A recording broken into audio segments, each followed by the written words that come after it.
So as Alexander already announced, our today's speaker is Pawel Romanczuk from Berlin. And let me just briefly introduce him to you. He actually studied physics at the Technical University in Berlin.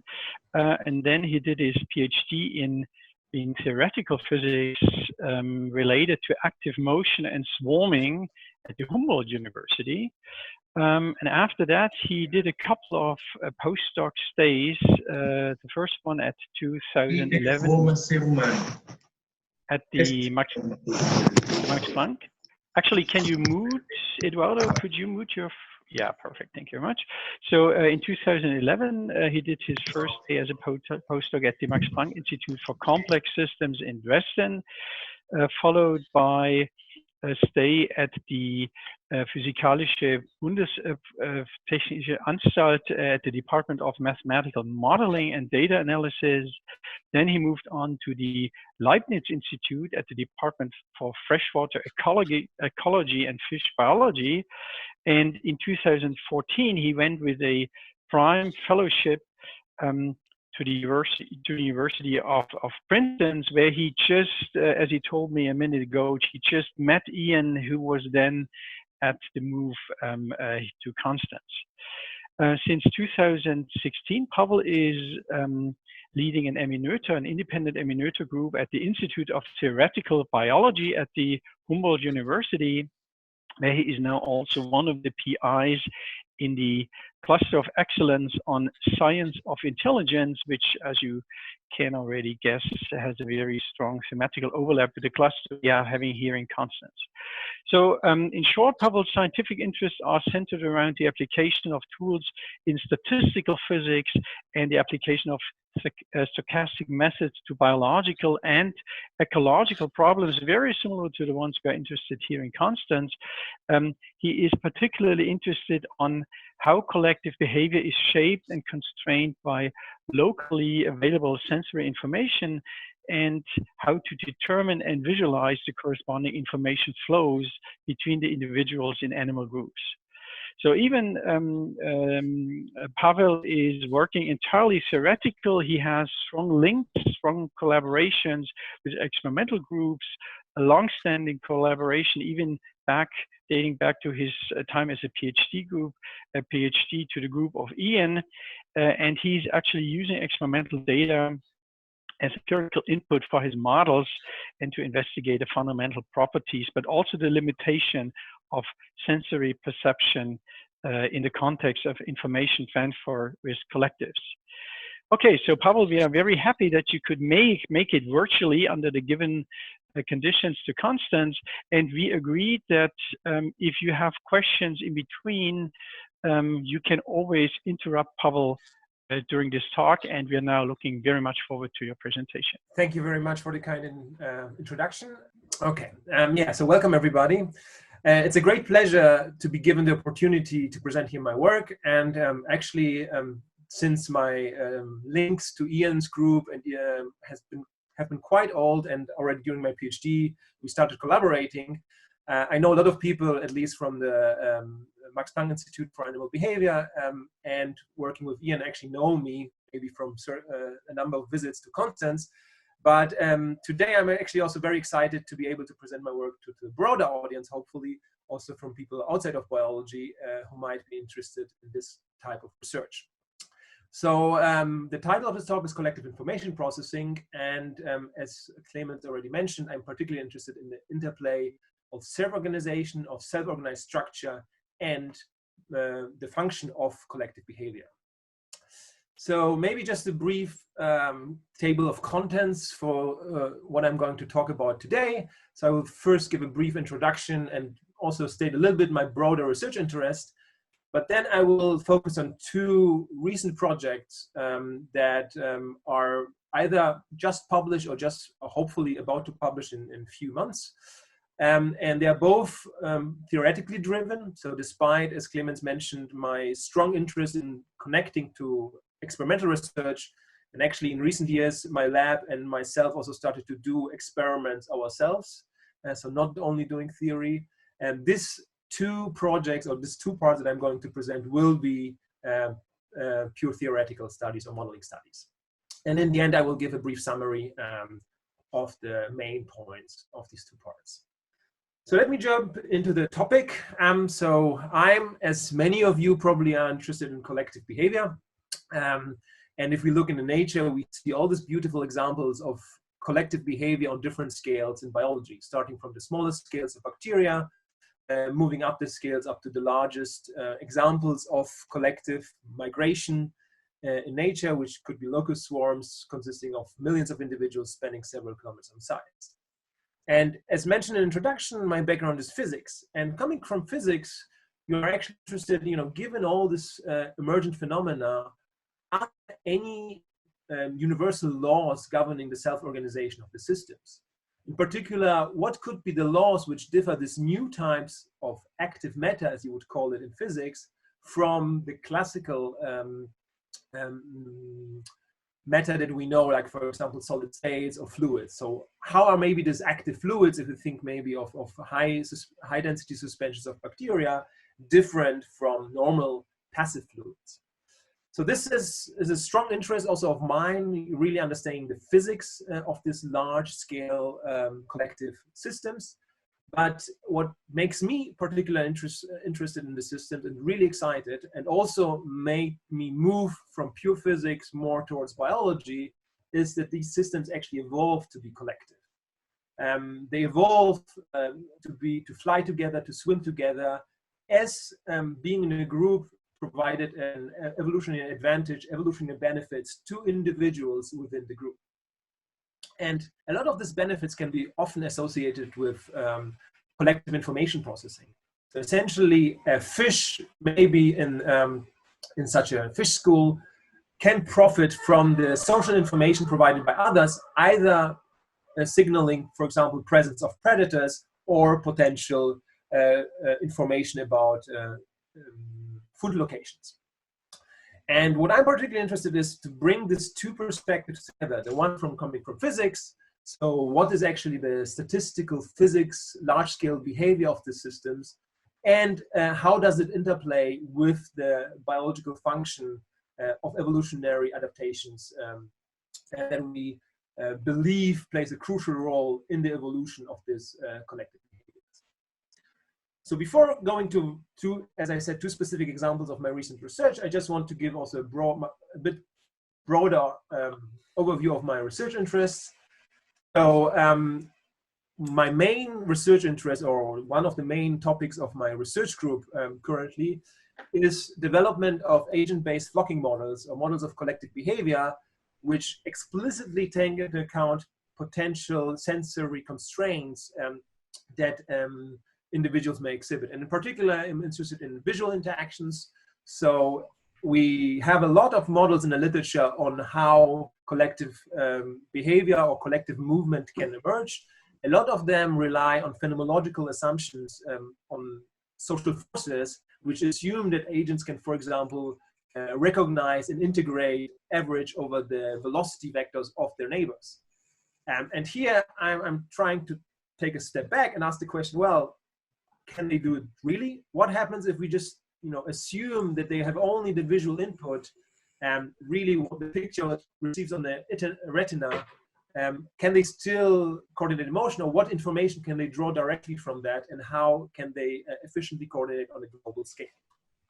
So here's just a very recent work from Renaud Bastien, who was actually in Constance until last year, and myself, which just got published in the beginning of this year. It's about mathematical framework for modeling of agents based purely visual interactions. And I'm very happy and excited about this work that it finally got published, because there we really started from bottom up and came up with a framework how you can actually describe mathematically large ensembles of agents responding purely based on visual interaction. And in the simplest case, as you see in the sketch, you can imagine that the individual in 2D just receives a one-dimensional retinal image, which is basically black and white.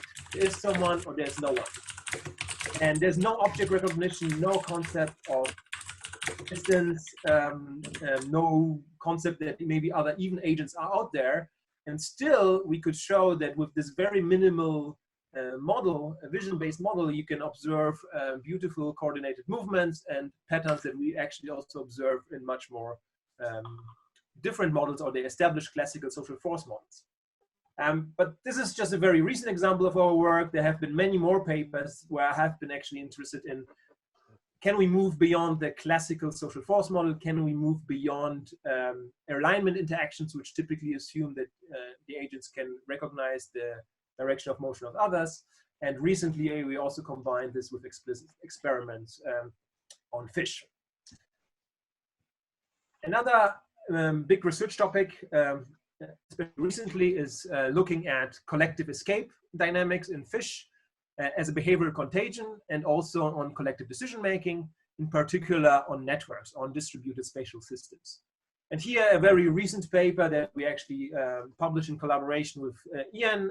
This is a PhD thesis of Matt Sosna, who was the lead author on that, and where we contributed some modeling and data analysis to this beautiful work, where we looked how do fish schools actually react to increased perceived risk, how they change the structure. And there we could show that apparently the collective response to risk seems to be fully encoded in a change of the structure and not in an adaptation at the level of individual agents. In this topic of collective escapes and behavioral contagion, we also actually, as I mentioned, do field research. And this is just a snapshot of a school of Bolzilla sulfuraria taken from below the surface. And as you can see, all the fish seem to be nicely located on the surface, and they have to stay there because under the water they cannot breathe because of sulfur in the water. But there in this system, you can also observe beautiful cascades, beautiful escape cascades and waves of behavioral contagion spreading, which we can characterize and extend this previous work, which was done in the lab, to actual real ecological setting under real predation. Another topic which I'm still very much interested in is comes from my background in statistical physics. So I'm in general interested in all sorts of large-scale emergent dynamics in biophysical or physical active matter. So how do ensembles of self-propelled particles actually align, or what kind of patterns do they form on the larger scales, and what type of new physics can we observe there? And this is just one example here, this emergence of these vortex arrays in self-propelled particle models, which were motivated by bacterial suspensions. But we also looked at other topics, like, for example, emergence of active smectic order, which is this particular phase known to physics.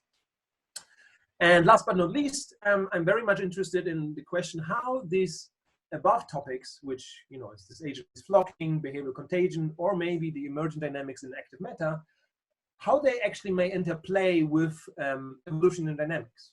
So I'm interested in the role of the spatial temporal self-organization in spatially explicit evolution in games. And this is just one example of some a bit older work, also Ian. This was work by Vishnu Guttal, where we explore the evolution of the different phenotypes that you observe in locus, the solitary and gregarious, based on the local density. And there we could show with mathematical modeling that local social interactions may be actually the one contributing factor to the evolutionary driving force to develop these two very distinct phenotypes in locus that were initially believed to be very different species. The solitary ones, which stay on their own, and the gregarious one, which are actually forming this massive outbreaks and massive swarms, which we just also observe right now in Eastern Africa. But there are also other papers. So, for example, we looked also at cooperative hunting or proto-cooperation, but also a more general role of evolution of strategies, cooperation and competition, for example, in predator-prey systems or fishing systems. So this is so far for my general research interest. I'm happy also if anyone's interested, maybe in a one-on-one discussion to discuss any of those at some point. But today I would like to focus on two parts as said in the introduction. And the first one will be flocking in complex environment and the what we call coordination versus environmental responsiveness trade-off. This work was done in collaboration with Parisa Rahmani, who was a visiting PhD student in my lab 2 years back. as well as with Fernando Pervani, who is a professor of applied math at the University of Nice. And this paper, or bulk of this work that I'm going to talk about today, was just published maybe 1 or 2 weeks ago in PLOS Computational Biology. However, we continued our work on this, so in the end I will also present some new results which are not yet published. So first of all, the general setup is we are interested in attention trade-offs in collective behavior and complex environment. So just imagine you have this fish here, this focal individual, and we assume that it can pay attention only to few objects in its surrounding. But it can be social cues, it could be other individuals, but also it could be environmental cues, like for example, some features of the environment, like a coral or a plant, which might maybe signal potential dangers as a predator might be hiding there. And the question now is, if we assume that each agent can, for example, visually only pay attention to few or relatively few objects at the same time, how does it affect actually collective behavior? So we are interested in this kind of, are the individuals able to coordinate their motion? How do they respond both to the social and the environmental cues?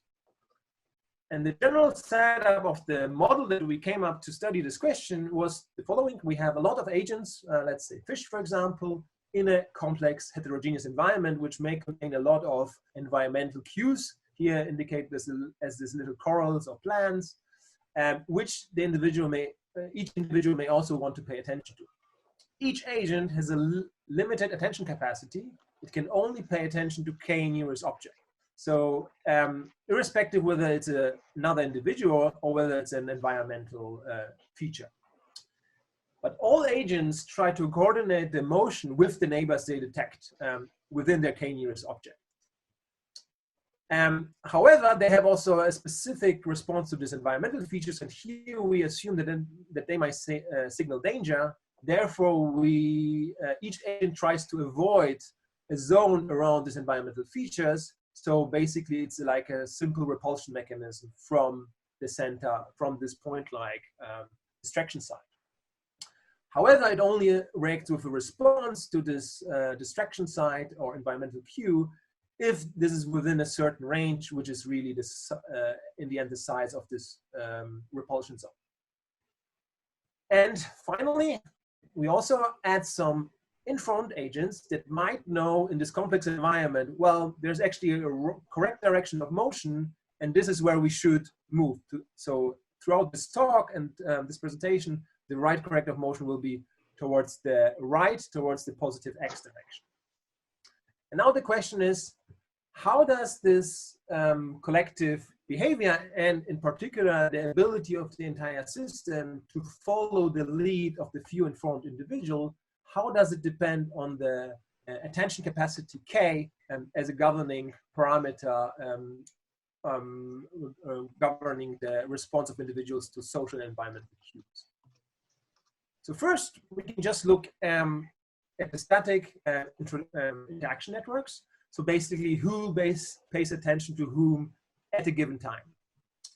And there the picture looks as you would expect. So we have here two examples for two different values of k, of the attention capacity. The blue regions represent the avoidance zones around the distraction site, whereas the black little dots are the agents, and black dots are the socially interacting agents, whereas the red dots are the agents who respond directly to the danger sites. Here I should note that once an agent notices a distraction site, so it's within its k nearest objects, and also is within the avoidance zone, then avoiding the distraction site or moving away out of the danger zone has absolute priority, so it ignores other social cues. That's the reason why you see sometimes red dots which are completely isolated. They basically only pay attention now to their environment. But the picture, with respect to k, for low k and high k, looks as you would expect. For low k, you see this very fragmented local clusters or little interaction networks where agents pay attention to each other, but the overall system is not connected because everyone pays only attention to three features, whether it's social or environmental, in their surrounding. So if we increase the attention capacity of agents now to 12, so every agent can pay attention to 12 objects, then the picture changes dramatically, and we see this giant component emerging where basically this little cutout of a larger system is fully connected. So the interaction network of social interactions between agents basically spans over almost the entire system, with the exception of the few agents that are just isolated because they directly respond to the environment. And now the question would be, you could ask, well, given that some of the agents might have now information about the right direction of motion, which would be to the right here, where would you believe does the accuracy, the collective migration accuracy, is maximized? And naive or classical assumptions would be that basically when you have a stronger connected network, like here on the right-hand side for the high attention capacity, this is also where the information provided by few informed individuals should ideally diffuse through the network, percolate through the network, and therefore you should observe higher migration, global migration accuracy on the right-hand side. And this is actually also what you observe if you assume that you're in an empty environment. So there are no distraction site, and there are only social cues provided by the agents. And this is actually related to previous work also by Ian, where they looked in leadership in collective behavior. And this is a very similar scenario. We have here an empty environment. The only difference is that in our case, each agent pays attention only to k other individuals, whereas in the previous work by Ian and coworkers, each agent looked to a certain sensory range. Nevertheless, what you see if we increase the attention capacity of agents for all ratio of informed individuals in a collective, the accuracy increases. So we see a continuous increase in the global migration accuracy if each agent can pay attention to more and more of its neighbors. So this is as we would expect initially. So larger K, we have a better connected network and we have a higher global accuracy. But what happens if we now don't look at an empty environment, but an environment actually containing a lot of this distraction side that might interfere locally with the migration process and the collective information processing? And then the picture actually reverses completely. Here, with increasing K, we observe for all ratio of informed individuals, we observe a continuous decrease in the collective migration accuracy. And the interesting feature here is maybe to show this for very high attention accuracy, where each agent pays attention to 24 objects in its vicinity. We see that even for a fully informed system, so every agent knows what the right direction of motion is, the accuracy is only about 55%, which is lower or comparable to the accuracy for agents with the minimal attention capacity. So everyone pays attention only to one object for a ratio of approximately 2% of informed individuals. So if I have this very, the collective with a very limited attention of individual agents, somehow they are very much more capable to accurately follow the lead of the few informed agents than in this high attention capacity case, K24. And this is a really surprising result, because for K24, we definitely have a much better connected network due to the larger K, but lower attention, lower collective accuracy, which is kind of contrary to most results that are, for example, obtained in physics if you look at the synchronization of oscillators on complex networks. But how can we understand this? And for this, it's best to actually look into the actual examples of such collective behavior. How does it look like? So let's first have a look at a high attention capacity of individuals in a complex environment with a high density of distractions. And now we have on the left-hand side, we have this spatial snapshot, and the red agents are agents that are responding to obstacles, whereas the black agents are the ones that only respond to social cues. And then the bright symbols are actually agents that are informed, or the open symbols, whereas the filled symbols are the uninformed agents. And what you see is that the agents very much align and coordinate their motion locally. But these clusters emerge there very much respond to the distraction side, to the complex environment, and they basically search the free path through the system while ignoring the preferred direction of motion, which would be here to the right. So there's no, if you now quantify the accuracy, how well they are able to move to the right, you can see that basically fluctuates randomly around 0. So there's the global migration accuracy is basically non-existent. However, the agents are pretty good at avoiding the avoidance zones, the distraction sites. So they are pretty good at staying in the safe regions where we see no blue. This picture dramatically changes if we go now to low attention capacity. So basically to the minimal attention capacity where we have still social interactions. So each agent can pay attention only to one other object, whether it's another individual or whether it's a distraction site. And what we see here is initially it also looks very much disordered. The spatial distribution of agents looks also already quite different. But what you also see is that individuals are able to coordinate emotion locally, although the clusters that emerge there are much, much smaller. Nevertheless, if you wait now long enough, what you see is suddenly that the whole system starts to align with the preferred direction of motion. So there are 10% of informed individuals, as in the previous case, but these 10% are now able to efficiently guide the whole collective along the preferred direction of motion. So in the end, we observe a very high migration accuracy at the global scale. And I forgot to mention here, we use, as often done in such simulation, periodic boundary conditions. So this larger system, each agent who leaves on the right-hand side can re-enter on the left, so that we don't deal with boundary effects.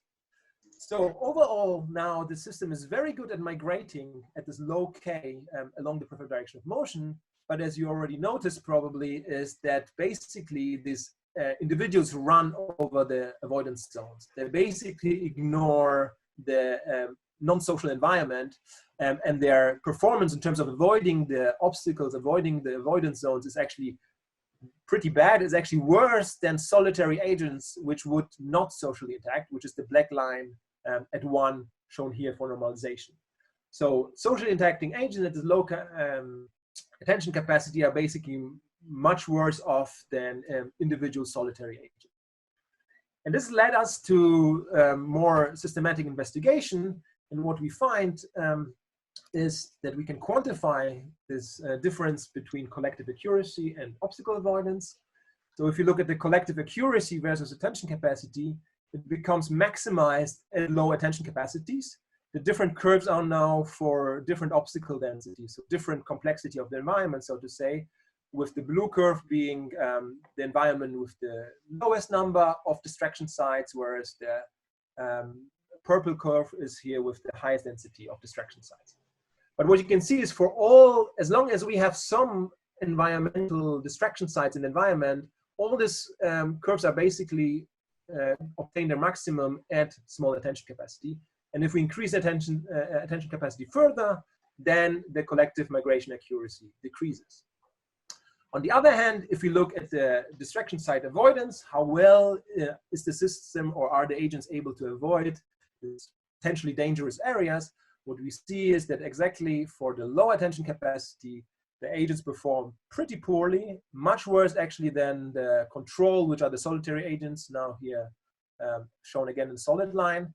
And only above the critical attention capacity, the collective, the socially interacting collective is able to outperform solitary agents.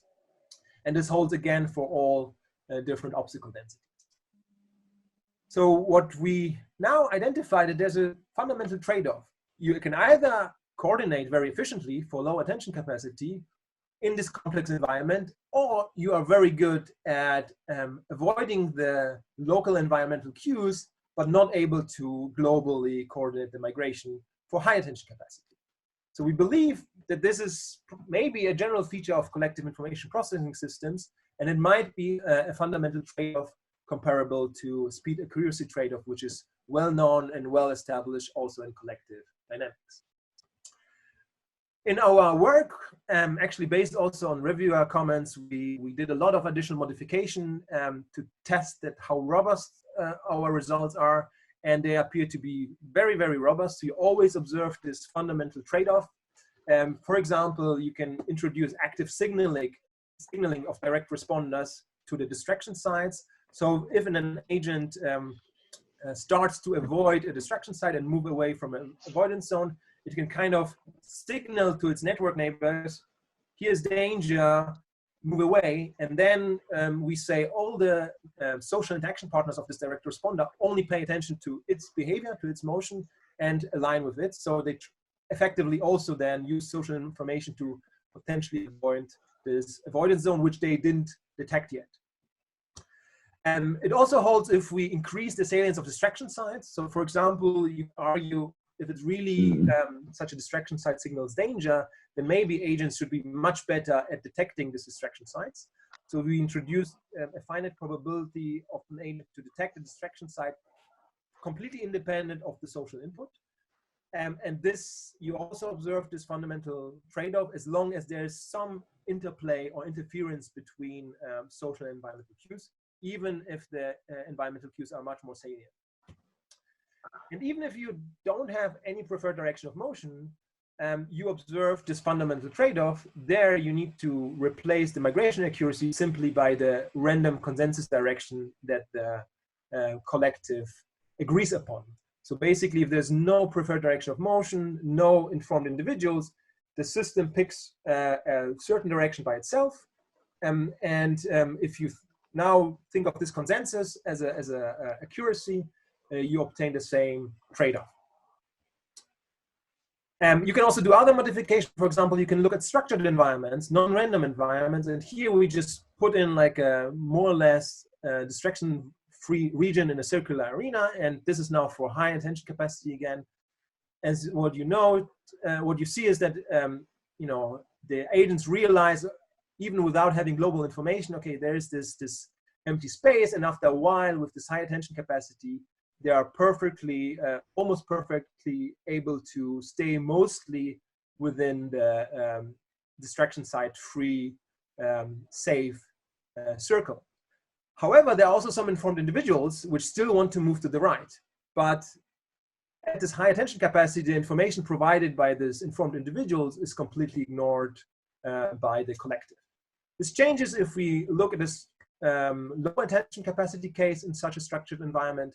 Again, this is basically the same scenario, but now the agents seem not to care at all about the structure of the environment and just start to migrate effectively along the preferred direction of motion, which is again along the x direction. And this shows really nicely in the structured environment how this different attention capacity actually leads to this attention trade-off and this coordination versus responsiveness to environment trade-off behavior.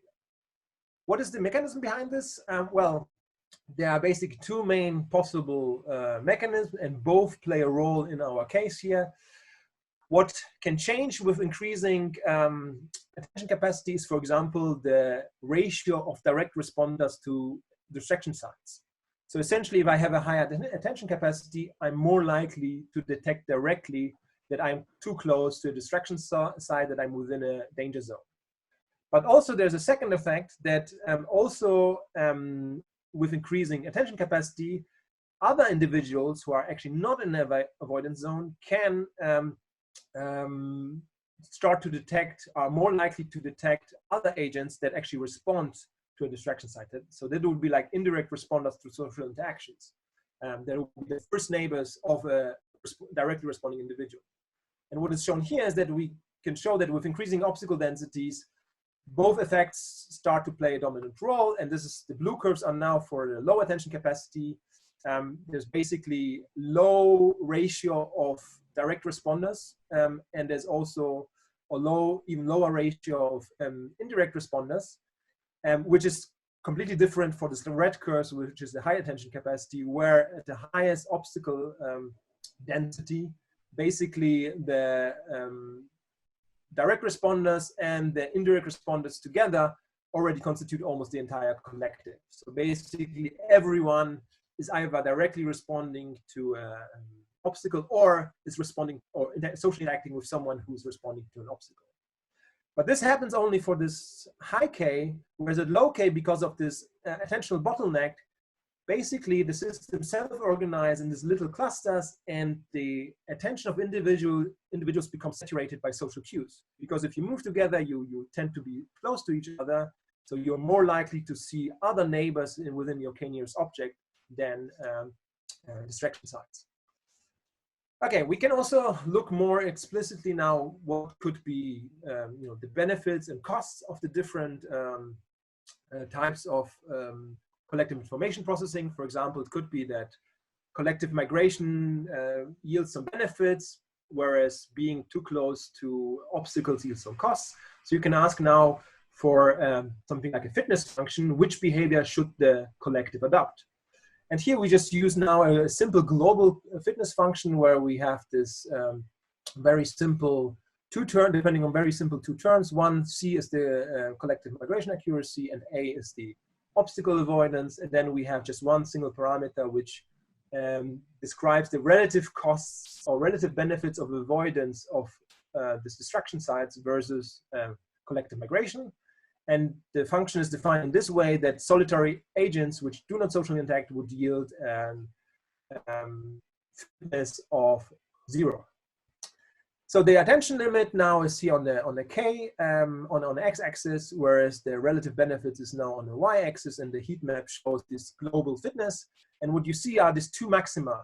One maximum at low attention capacity. If migration is much more beneficial than obstacle avoidance, then you should just pay attention to very few neighbors.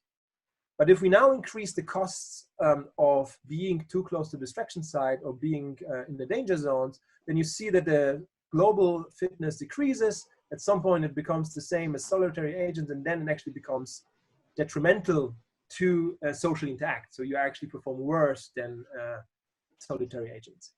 However, if you now increase the attention limit and you have this very high costs of being too close to the distraction site, you get the second maximum at the high attention capacity. So these two maxima show again this attention, this coordination responsiveness trade-off.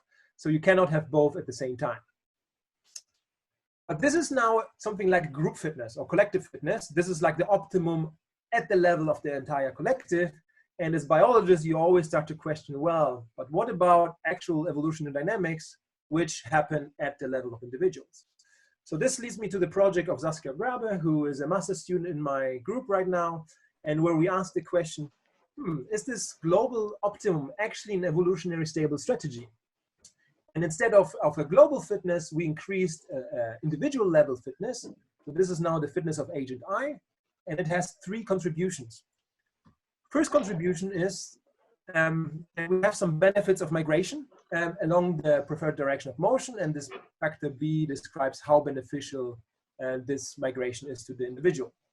Then we have cost of spending time too close to the distraction sites within the danger zones. So this takes into account potential risk, for example, of predation associated with environmental cues. And finally, we add also some costs or potential costs of having a higher attention capacity, K. So the more I try to pay attention to others, I might eventually also be forced to invest more into my, let's say, sensing, pay more attention to the environment. Therefore, it might also lead to additional evolutionary costs at the level of individuals. And now we have the 3 fitness parameters, 3 benefits cost parameters, and of course, the overall fitness of agents will depend on the ratio of these 3 different contributions. And we can change them in our model simulation arbitrarily, and this is just one example of the many effective fitness functions that you get in a homogeneous population, which is equivalent to the case that we had before, if all agents do the same. And you can now see that you can scale now the fitness function from everything which just decreases with K monotonously to something which is the maximum at a finite attention capacity, to something where actually the optimal fitness is achieved for maximal attention capacity. Let's zoom in into just one example of this fitness function, that's here for this benefits of migration 0.5 and the costs of being in a distraction site range of 5. And there we get this fitness function for a homogeneous population. And one can immediately see that this for this particular case, for the intermediate obstacle density, which we look at now, the optimal attention capacity is at 4 approximately. So the population optimum would be for each agent to pay attention to 4 objects in the environment. But is it really the evolutionary stable strategy if we assume individual level adaptation? For this, we use a tool, to study this, we use a tool called pairwise invisibility plots. And there's a beautiful paper by Brandstrom and co-workers which explains the usage of pairwise invisibility plots in adaptive dynamics and evolutionary game theory. And the basic idea is that we assume a resident population of our agents with a certain trait. And we ask now, what is the fitness, the relative fitness of an invading mutant with a different trait given this resident population? And then you can interpret this pairwise invisibility plots in a graphical way. And basically what it shows here is that this cross-section in these 2 regions here, this is the evolutionary stable strategy. To the left and to the right, so if we change the trait of the resident population, then the mutant would have an advantage and would take over the population. But just at this exact point, at this crossing, if the mutant deviates from the trait of the resident population, then it has a lower relative fitness, therefore it cannot invade and take over the entire population. So this is the evolutionary stable strategy. And you can look at different cases, how to interpret different shapes of pairwise invisibility plots to understand different evolutionary outcomes. But for us, the one in the top left is the actually relevant one. These pairwise invisibility plots have been actually developed for as a tool to study analytical models of in evolutionary game theory, but one can use them also to study complex numerical simulation results, and this is what we did here. So this is just such a pairwise invisibility plots for the system that we looked at.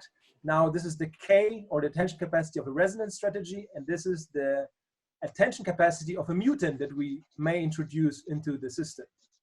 And one can immediately see here is that the evolutionary stable strategy appears to be here at this crossing between this blue and red regions. So in our case, for this particular parameters, the evolutionary stable strategy is 1. And this is different, much below the optimal attention capacity, which we estimated before from the homogeneous population before. And if we look at the full evolutionary runs now, instead of the pairwise invisibility plots, the prediction is exactly confirmed. So we see that independent on the initial condition in our evolutionary runs, if we let the evolution run for a sufficient number of generations, they all converge to the attention capacity predicted by the pairwise invisibility plot, which is around 1.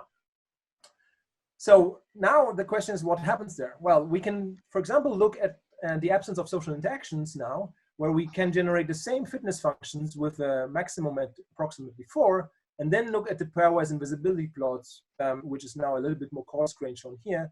But you can clearly see that the cross-section now, the evolutionary stable strategy, is at the same point 4 as now the optimal group level fitness. So basically, the evolutionary stable strategy with respect to attention capacity is the same as the optimal one.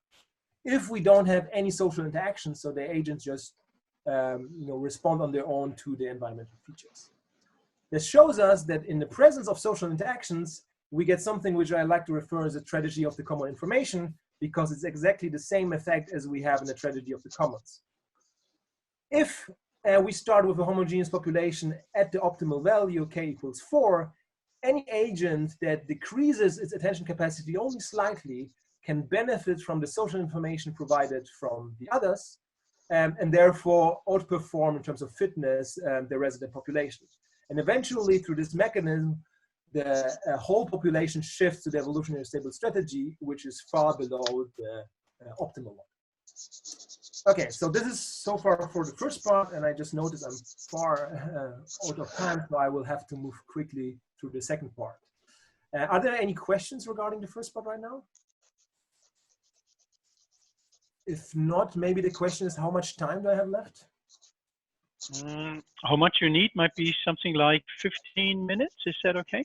Yeah, I will try to go quickly in 15 minutes through the next part. And this is the wisdom of stalemates. How local consensus may lead to effective filtering mechanism to improve collective accuracy. And this is actually work with a bunch of people. Claudia Winkelmeier, who was a former master's student in my group, but is now at the MPI for Mathematics and Sciences Leipzig. And also there's two people here, which some of you might know, which is Albert Kau, a former grad student of Ian, who is now at the Santa Fe Institute, and Joe Beck-Coleman, who is actually, I think, still a grad student with Ian, both at Princeton University, but also probably affiliated with the MPI of Animal Behavior. This is just a preprint that we published online, and we are currently revising our manuscript based on referee comments. So there will be some additional content maybe that is not in a preprint. Let me start briefly with explaining wisdom of crowds. Maybe many of you are definitely familiar with this, so I will just use a very simple working definition. And basically, it says, well, we observe wisdom of crowds if the accuracy of a collective decision increases continuously with group size, and if the collective accuracy is higher than the accuracy of any group member. And there's this classic example by Galton already from the beginning of the 20th century, but also this nice book of Sorowiecki, which discusses different examples of wisdom of crowds. A very classical example is Condorcet's jury theorem, which basically states if you have a jury consisting of individuals which have at least the individual accuracy or reliability of above chance, then if you increase the group size, the corresponding majority decision will approach one, or will approach the perfect decision if the group size goes to infinity. For the wisdom of crowds, we have basically typical assumptions like it's a single shot decision process. So you just make one decision, you gather up information individually, you make your individual judgments, and then you pull the decisions through, for example, majority rule, or could be also a more general quorum threshold. But it typically assumes that you have all-to-all coupling. There are some newer results that also look at subgroups and networks, but in most of the research on wisdom of crowds, a lot of people look in all-to-all coupling. So the actual motivation for our work here was, on the one hand, a recent paper by Albert Kau and Ian Cousin on collective decision-making under correlated information, where basically agents could use either a low correlation or independent queue or a high correlation queue to gather information about the environment and to make a decision. And what turned out in a nutshell in this nice study is that in such a complex information environment, the collective decision accuracy is actually not maximized at very large group sizes. So we don't see a wisdom of crowd effect, but it's actually maximized at rather small group sizes. Another study by the group of Gonzalo Polavieja actually looked at something similar but different, where they looked actually how social interactions and kind of sequential decision-making by individuals may affect the accuracy of the collective decision. And basically the idea is that each agent watches others making decisions. So if others made a decision before the agent, it is more likely to go with the majority of the other agents that decided already before in a dynamical setting for option A or B. And again, also, if you introduce the social interactions, you see that the collective accuracy is also maximized only at small group sizes, so you don't observe wisdom of crowds. So motivated by this, we wanted to ask, well, in both of these examples, agents actually pay attention to the entire system. So this is effectively an all-to-all coupling. What happens if we put this collective decision-making on the network and we allow only for local opinion interactions? So we basically take a Watt-Strogatz network, which is characterized by two parameters, the degree of each agent and the rewiring probability. So it will be a static network. And with this rewiring probability beta, we can scale from a regular graph, which is basically like a line or one-dimensional spatial network, by a small world network to a random, completely random graph. Then we have still a binary decision problem, for example, move left or right, 1 or 0. And each individual on this network draws initial opinion from the environment, from some environmental cues. But then the actual consensus dynamics happens through asynchronous opinion interactions on a network only with the local network neighbors, according to a simple deterministic threshold model. And the collective decision is reached for one option if the opinion leads to consensus on a network. So this is an example of the how the social interaction works on a graph. So here we have this faint blue agents who interacts with 4 red agents and 1 blue agent. And here now the majority of its neighbors says blue, whereas this agent, the focal agent, still has the opinion.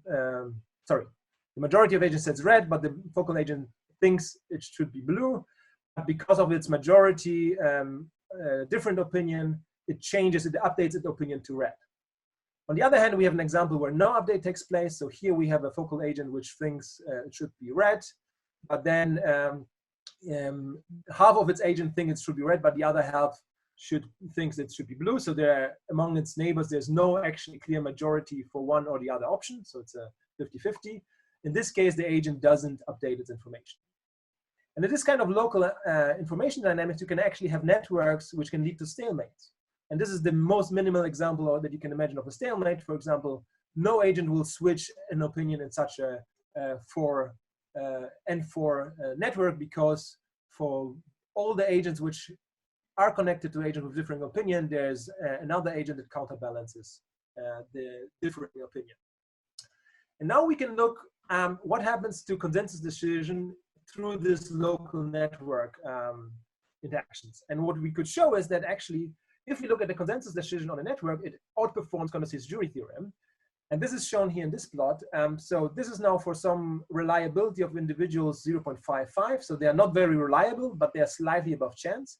And Condorcet jury theorem would predict the gray curve here, which is basically the accuracy of the initial guess if we just pull it by all-to-all majority decision. And the red symbols now reproduce the outcome of the local network opinion consensus. And what we see is that the consensus decision is already at smaller group size outperforms the Condorcet or the simple majority vote. This difference vanishes if we consider higher reliability of individuals, and basically there's a still small effect, but they're very much fall on top of each other. And where does this increase consensus accuracy in the local network comes from? Well, it actually comes from the probability that a network converges to a consensus based on the initial votes. And this is for different group sizes. And blue means that I converge to the blue option, which is the correct option in our case, and red means that the network or any network converges to the wrong option. And what you can see is that basically for small groups, you can get very random sampling. This is basically the histogram shows the probability of all agents in a group or the distribution of initial initial opinions of all agents in the group. And if we increase the group size, it becomes more and more accurate. The reliability is this dashed line here. So for large groups, we see this more or less nice normal distribution around the reliability of individuals. But what you can see is that for most of these initial conditions or initial votes by the individuals, the consensus algorithms will lead to a stalemate. And only those that already are on the right direction will actually converge to the right direction, to the right option. So basically the stalemate here acts as a filtering mechanism, just says, well, the initial vote was not very reliable, we are stuck, we don't know what to do more. So essentially, the stalemates act as a decision filters. And this holds also if you now go to the complex information environment, where in addition to an independent queue, you also have a correlated queue, as in the previous study by Albert Kauer and Ian Cousin. And there, the initial this vote distribution of individual agents looks slightly different. There, it actually becomes bimodal. And these two maxima are actually conditioned depending on the value of the correlated queue. So if the correlated queue, which is basically means that all agents that listen to the correlated queue receive the same information queue at the same time, if this information queue is incorrect, then you get this, basically you land in this part of the distribution, where the initial queue is correct, then you land in this second peak, which is closer biased to the right option. And now it even nicer exemplifies this filtering mechanism through the stalemates, because basically it completely filters out this bad peak, whereas it lets through most of the time the good peak in this complex information environment with correlated cues. And we can study this much more thoroughly for all sorts of parameter ranges. I don't want to go more into detail because of the lack of time, but essentially what it shows is that even in cases where you would have no wisdom of crowds, the consensus mechanism in local networks rescues the wisdom of crowds. So with increasing group size, if the network converges, it will converge very reliably to the right option. And you can study all sorts of different network parameters, how the network structure affects the collective accuracy. But the main take-home message here is that there's actually no free lunch. What you observe is that the probability of a stalemate increases strongly with group size. So yes, the networks that converge to the with high accuracy to the right option outperform simple majority rule, but a lot of times you're actually stuck in a stalemate in this situation for large networks. So, and if you decrease the stalemate frequency, for example, by changing the network parameters, then you also decrease these accuracy gains due to the local network interactions. However, there are ways out of this. You can, for example, say, instead of having full consensus necessary for collective decision to be made, you can just say, okay, we have some imperfect consensus. Let's say 80% of the individuals have to agree. And you still see pretty well accuracy benefits through the local interactions. Or you can ask, how can you escape a stalemate? And a stalemate could basically tell you, well, your initial information for the collective is not good. We should withdraw some information. So each agent goes to the environment, looks at environmental cues again, and then we proceed further with the local interaction mechanism. And what you can see here is that, for example, if you take global withdrawals, that the whole network withdraws, then you just need 1 or 2 global withdrawals to resolve the stalemate and with high accuracy converge to the right option.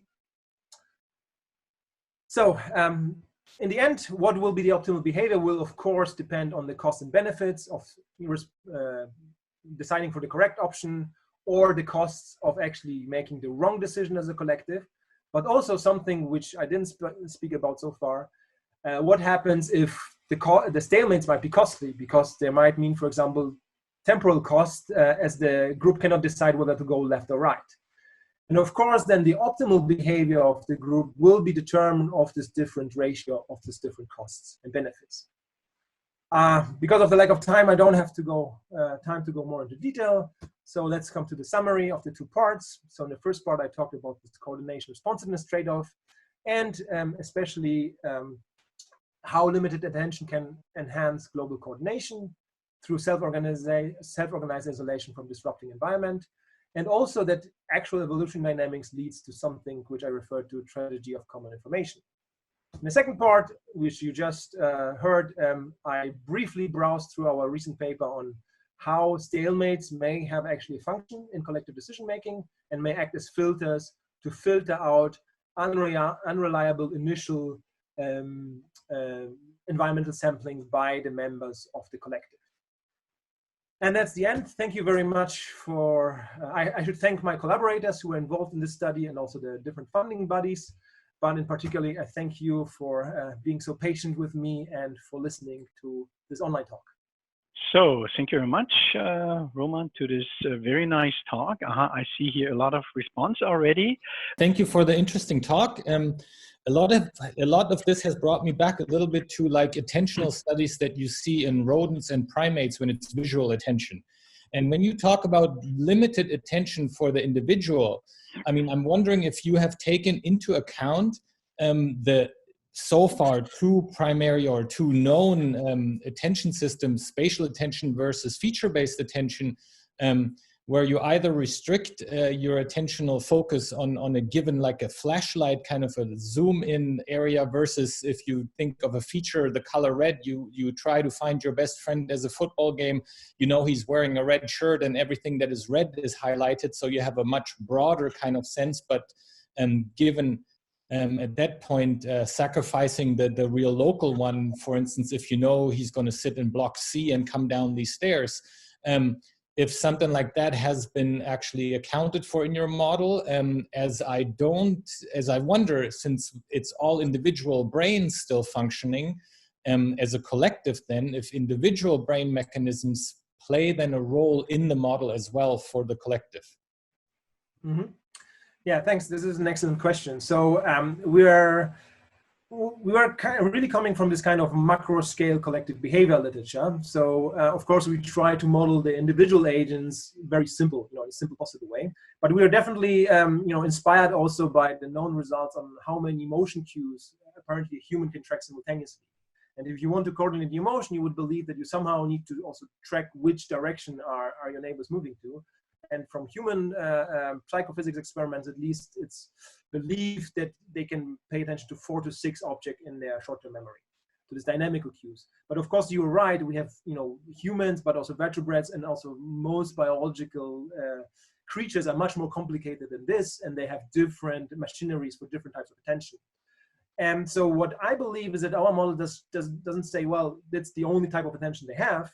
Just shows that depending on the ecological context, you might need to shift between different attention capacities, and maybe the different machineries are actually responsible to having more like a broad attention to many objects, or more focused attention for coordination. And at least what we believe is like a first step to maybe look at this kind of how the ecological niche might, or the current context might shape what type of attention you should use. And so I definitely believe that humans or animals definitely dynamically can also shift and allocate or increase and decrease their attention capacities. For example, you can think of a flow phenomenon in humans. So if you really concentrate on a task, you're really coordinating, kind of synchronizing with it, and then you basically completely forget what's around you. But then something brings you out of this, and suddenly you cannot concentrate as much at this anymore. So I think it's also like a kind of an example of an kind of coordination now with a task and responsiveness trade-off. So either I can do one thing very good, or I can pay attention to the broad environment. I cannot do both simultaneously. And this is, I think, why I personally believe this seems to be a more general feature. But of course, we just made a first step coming from a more modeling flocking behavior literature, and I would be very excited to work in the future more with psychologists to see, for example, in humans, what type of attention mechanism and shifts in attention we might have in this kind of complex scenes. And I've been discussing this a little bit with some experts on active vision, Martin Rolls, who is in our excellence cluster, but this was just first discussion for now. I just hope we can continue this in the future. So I don't spot other questions, so might be I can ask one in the meantime by myself. Of course, vision is just one example of social interactions. So in particular, when it comes to this collective accuracy, depending on the attention capacity, how transferable are those results to might be chemotactic response? Is that specific to vision? Yeah, so this is an interesting question, and I've been wondering about this also, although probably I should think more about this. So chemotaxis I find particularly interesting because it's a kind of scalar information that is provided, in the sense that it typically informs about concentrations. Of course, you can, if you have temporal sensing or spatial sensing, you can also estimate gradients from concentrations. However, this gradient information might be also very limited or very noisy. So short answer is I don't know.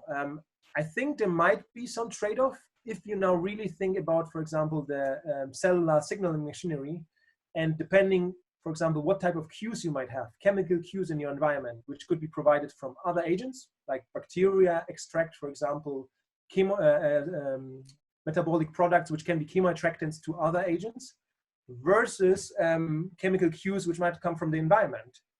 For example, signal potential food that is diffusing through or potential food source that is diffusing through the environment. And then if you have the same machinery, the same receptors on a bacterium that actually respond to both agents simultaneously at the same time, then I would expect you will see similar trade-off, although different. Of course, it won't be now a kind of alignment motion, but it will be rather whether I aggregate to form a quorum, a bacterial quorum, or whether I'm able to find the food spots.